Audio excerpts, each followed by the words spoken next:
First and foremost, man, again, it just felt good to get back out there on the floor.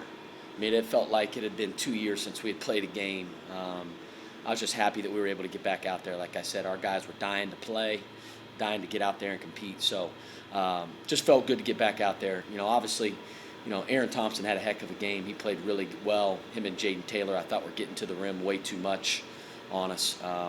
We gave up too many layups at the rim. I thought Jack did a really good job down the stretch there of protecting the rim with a couple blocks and altering some shots. But overall, and I've said this about our team, I think the biggest advantage that we have on our team is our depth. We have multiple guys who could start. It's going to be different guys, different nights that are going to lead us in scoring. The go-to scorer is going to be the open guy. Obviously, Kunkel, Adam had a terrific game. He was in a great flow. He was in a great rhythm. He was tremendous. Paul Scruggs was great as well. He had 6 assists, 2 turnovers, 16 points. He did a great job. I thought our guys did a nice job of not settling. We were trying to get in the paint and then do what the game told us to do, which resulted in some wide open threes. But we got to the line, I want to say 27 times, and we capitalized. That's how you win. That's how you close out games. We were 23 of 27 from the line, and we only had 6 turnovers, so which is something that we've really been focusing on over the last couple weeks. So can't get too high or too low in this league, though. I mean, it's every game's a war. My focus is going to completely move to Villanova, who's next up on the docket for Xavier. First question for Coach. Adam?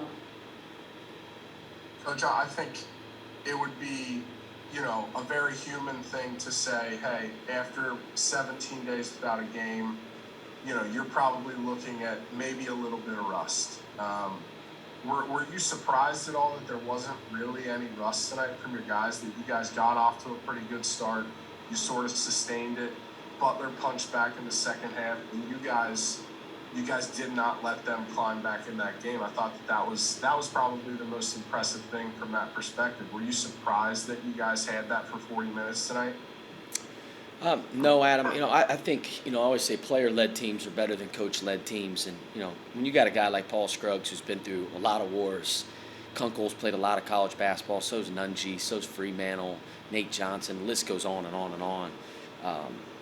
I thought we had good practices leading up. I really did over the last few weeks. We've got a chance to really focus on ourselves and make sure that we were going to peak at the right time, right? I think that's so important because we didn't know when the heck we were going to play initially.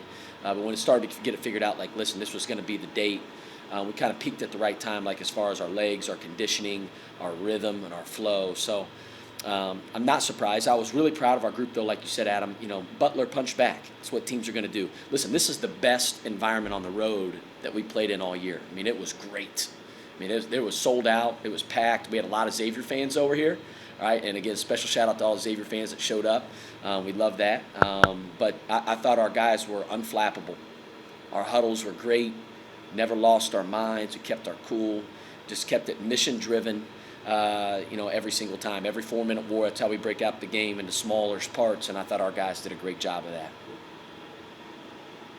Next question, Tim.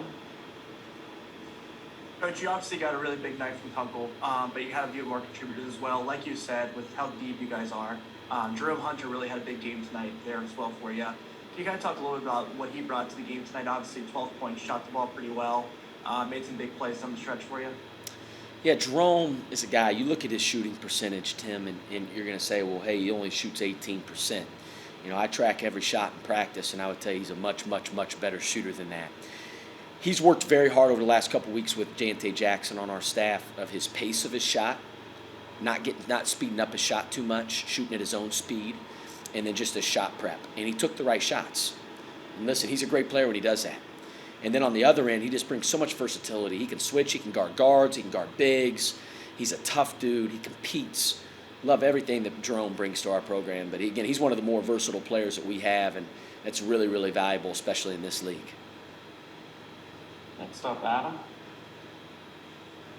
Coach, you mentioned Adam Kunkel, and obviously 25 points is huge. But there was some plays there in the second half that I thought directly sort of influenced the outcome of this game. I think Butler cut it to like a 7-point game or something like that.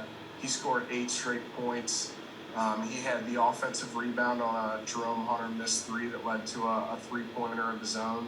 and then he had the coast-to-coast play in transition off of intercepting a pass. Like, what do you make of him being able to do that in a spot like this on the road in a Big East game? I'm not surprised, Adam, because we see him every day. He's fearless. He's fearless. And the moment's not too big for Adam. Honestly, he's one of those guys that the bigger the moment, the looser he plays. He thrives playing on the road. He loves playing on the road. You know, again, he likes the challenge. He loves the crowd. But again, that's why it's one of the reasons why I wanted to come to Xavier. He wanted to experience all this. Like, it's awesome, right? And he's a great player. Everybody on our team knows how good Adam is. And again, not surprised at all with his performance. But like you said, he had a couple big runs there that really separated us during that game.